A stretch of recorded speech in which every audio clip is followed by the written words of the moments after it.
स्वागत है आज की वीडियो निफ्टी 50 के लिए। और निफ्टी 50 और जो वार का सिनेरियो बना हुआ है, वार जो स्टार्ट हो गई है इजराइल और अब ईरान के साथ, इसराइल की ईरान के साथ जो वार स्टार्ट हुई अभी, ये कन्फ्लिक्ट है या फिर वार का रूप ले लेगी।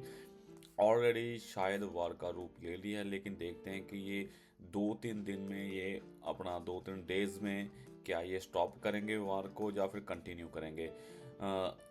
इस बार लगता है कि शायद ये कंटिन्यू वार कंटिन्यू जाएगी, क्योंकि इसराइल ने ईरान के न्यूक्लियर जो पावर है, कोई न्यूक्लियर का है इसका, उस पर अटैक किया है अभी। क्योंकि इनका लफड़ा है कि इसराइल बोलता है ईरान को कि आपने न्यूक्लियर पावर नहीं बनाना। अभी इसका क्या लफड़ा क्या नहीं है, ये हमें इतनी गहराई में जाने की ज़रूरत नहीं है। हम देखते हैं कि मार्केट पे इसका क्या इम्पेक्ट हो सकता है। तो मार्केट में सबसे पहले आपको चार्ट पैटर्न दिखाते हैं कि चार्ट पैटर्न कैसे वर्क करते हैं। पहले तो ये चार्ट पैटर्न यहाँ से देखें, ये कंसोलिडेशन जोन में था।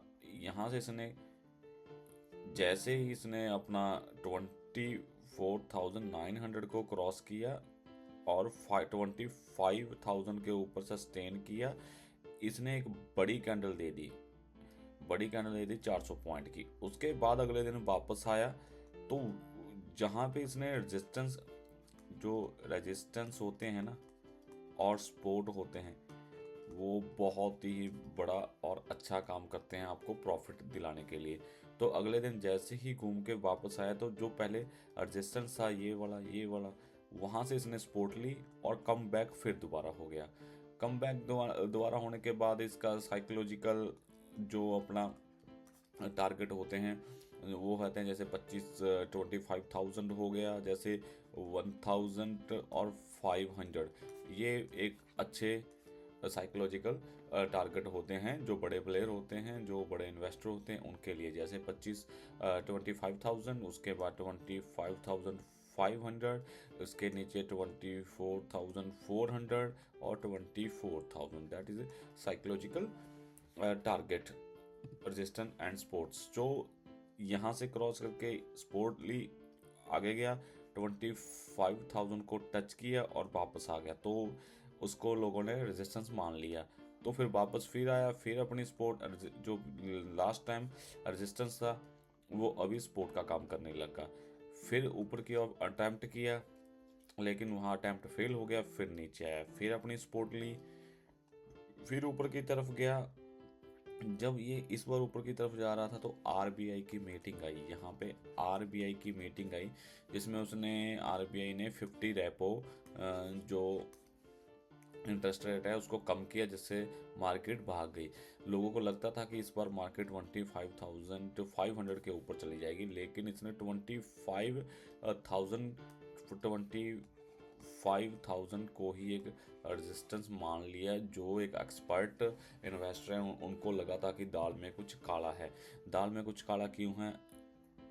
आरबीआई की मीटिंग अच्छा, मार्केट ने रिएक्शन दिया, लेकिन अगले दिन कोई रिएक्शन नहीं, उसके बाद कोई रिएक्शन नहीं, उसके फिर बाद 3 दिन कोई रिएक्शन नहीं है। मतलब इतना बड़ा इवेंट और 3 डेज कोई रिएक्शन नहीं है, तो इट्स मीन कुछ ना कुछ गड़बड़ है। तो वो गड़बड़ हमें कब दिखी? गड़बड़ हमें दिखी एक्सपायरी के दिन, जब इसने कंटिन्यू ऊपर जो अपनी रेंज थी 25,166, 25,050, इसके बीच जो रेंज बनाई, उसके बाद इसने ऊपर की तरफ तो इसको ब्रेकआउट नहीं किया, लेकिन नीचे की तरफ ब्रेक डाउन कर दिया इसने।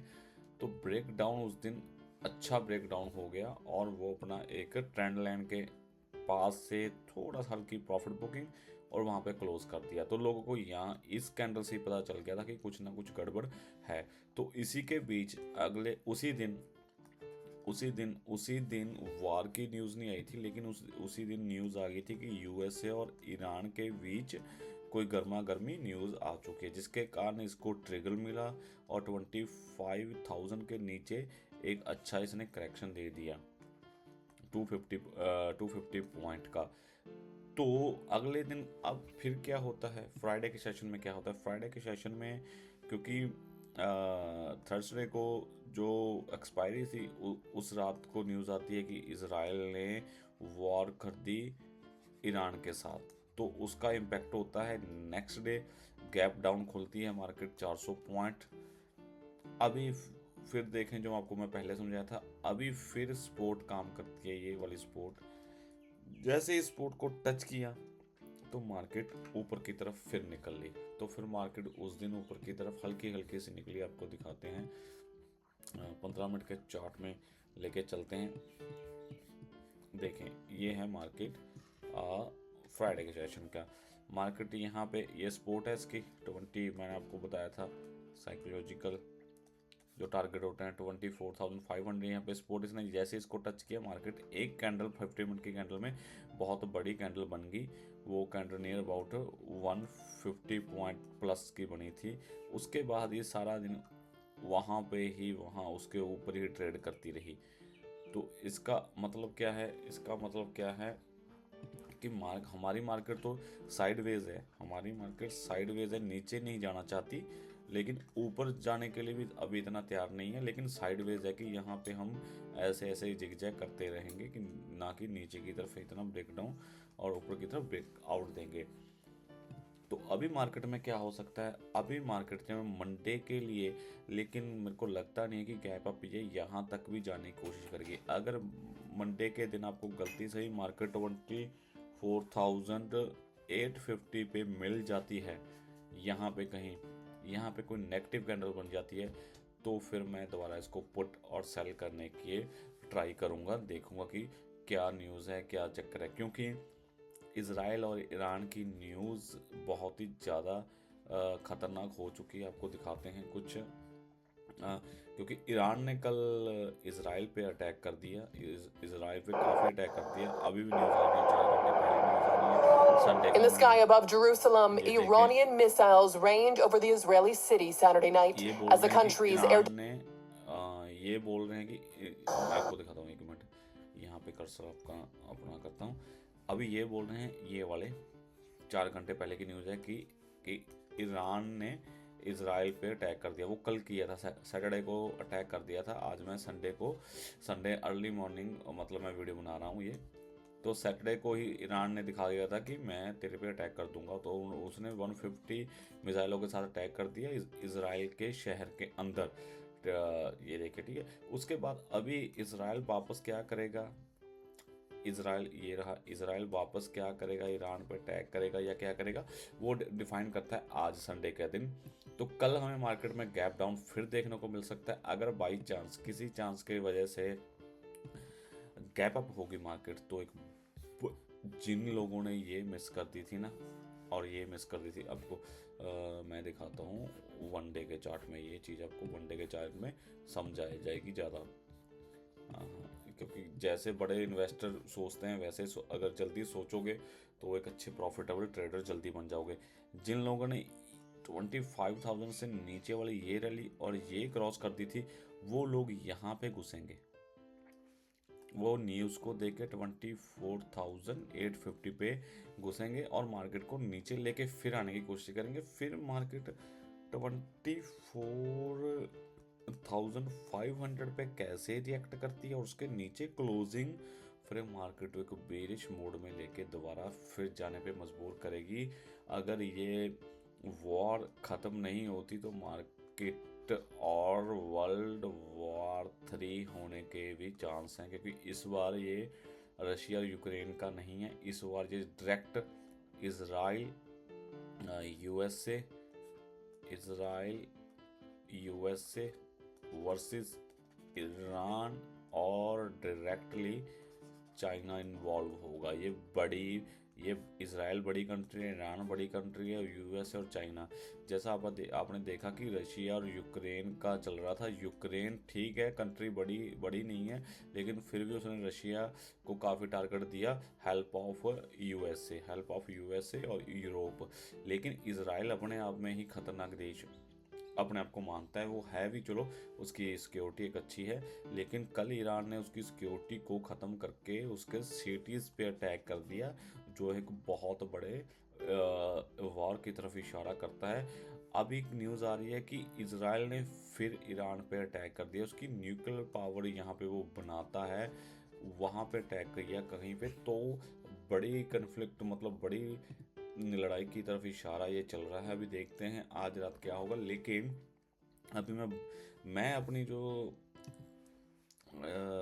ट्रेड बनाई है मंडे के लिए, ठीक है, मैं अपनी ट्रेड बनाई है मंडे के लिए, अगर मेरे को यहाँ मार्केट मिलती है तो मैं वहाँ पे सेल करना ज़्यादा कंफर्टेबल होऊंगा। अगर मार्केट किसी वजह से गैप डाउन होती है और 500 के पास 24 ये वाला एरिया यहाँ पे 15 मिनट 20 मिनट कंसोलिडेशन करती है, उसके बाद नीचे थोड़ा सा भी कैंडल 5 मिनट में 10 मिनट में नीचे ही साइड क्लोज करती है, तो फिर मैं दोबारा यहाँ पे एंट्री करूँगा डाउन साइड की। तब डाउन साइड आएगी ये गैप फिल करने के लिए पहला 24,150 पे आएगी पहला, दूसरा इसका 24,000, और फिर तीसरा नीचे का टारगेट ये दोबारा हमारी लास्ट जो रेजिस्टेंस था वो है 23,800।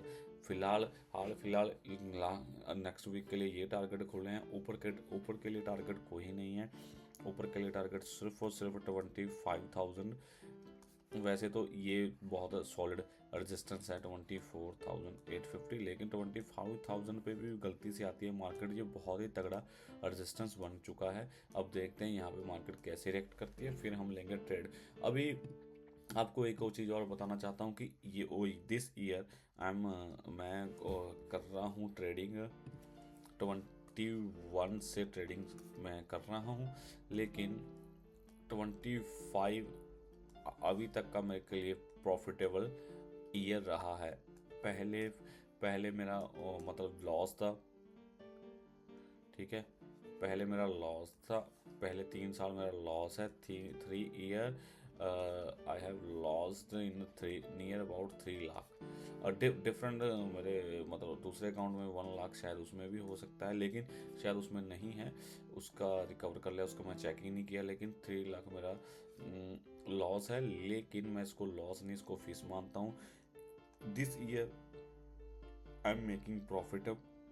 कुछ आदतें सुधरी हैं, उसके बारे में भी आपको नेक्स्ट में चर्चा कर देंगे। कुछ आदतें हमें सुधरी हैं, तो उसके बारे में भी आपको नेक्स्ट में चर्चा करेंगे कि कैसे 3 ईयर के बाद मेरा साइकोलॉजिकल और माइंड सेट में चेंजेस आए हैं, मैं क्या देख रहा हूँ, कितने टाइम फ्रेम पे मैं कर रहा हूँ। अपना टाइम फ्रेम जो होता है कि 10 मिनट में 1 घंटे में, मैं ज़्यादा से ज़्यादा भी टाइम फ्रेम देखता हूँ 1 आवर के टाइम फ्रेम पे एक अच्छे ट्रेड मिलते हैं। तब आप एक अच्छा ट्रेडर बन जाओगे, जब आपको जितना बड़ा टाइम फ्रेम होगा 1 आवर 4 आवर, उतना ही अच्छा आपके लिए ट्रेडिंग में अच्छा होगा। Scalping is different thing. Scalping मेरे को अच्छी नहीं लगती करनी, मैं करता नहीं हूँ। मैं फर्स्ट ईयर्स में किया था, लेकिन वहाँ पे कुछ मेरे को ज़्यादा कुछ दिखा नहीं है, इसलिए मैंने अपनी ट्रेडिंग का चेंज किया है प्लान, कुछ समथिंग न्यू ऐड किया है, जिसके कारण कंटिन्यू प्रॉफिट होता जा रहा है। मेरे इसी चैनल पे आप देखें 25 में मैंने अपना आज तक का सबसे बिगेस्ट प्रॉफिट किया है 80,000 सिर्फ और सिर्फ 15,000 से। और उसके बाद अभी कंटिन्यू प्रॉफिट चल रहा है 5,000 10,000 दिन का। That's is okay for me. अभी देखते हैं कि कब तक हम प्रॉपर प्रॉफिट में आते हैं। Not about only 25, I want to be profitable trader sorry, I want to be profitable trader in my journey. Okay, journey का मतलब ये नहीं है कि आगे वाली, नो, पीछे वाली, जो पीछे 3 साल का लॉस है 3 लाख, उसको कब तक रिकवर करता हूँ। फिर जो टैग लगेगा प्रॉफिटेबल का, वो टैग फिर लगेगा। अभी वो टैग नहीं लगा, अभी सिर्फ इस ईयर के लिए टैग लगा है वो। अभी इस ईयर में भी 6 मंथ बाकी हैं, अभी 6 मंथ में क्या होगा वो देखते हैं। लेकिन होगा अच्छा, आई नो वेरी वेल, लेकिन मैं ये देखना चाहता हूँ ये 6 मंथ इस ईयर के लिए क्लोज करेगा, या फिर ये 6 मंथ ये पीछे वाले 3 ईयर्स को क्लोज कर देगा। कहने का भाव कि अगले 6 मंथ में मैं क्या इस साल का प्रॉफिटेबल ट्रेडर रहूँगा, या फिर अगले 6 महीने मैं पिछले जो 3 साल में लॉस किया उसका प्रॉफिट निकाल के एक प्रॉफिटेबल ट्रेडर की लिस्ट में ऐड हो जाऊंगा। ये देखने वाली बात होगी। तो ये थी आज की वीडियो, मिलते हैं नेक्स्ट वीडियो में, तब तक के लिए जय हिंद दोस्तों, अपना ध्यान रखें, चैनल को लाइक सब्सक्राइब जरूर करें। धन्यवाद दोस्तों।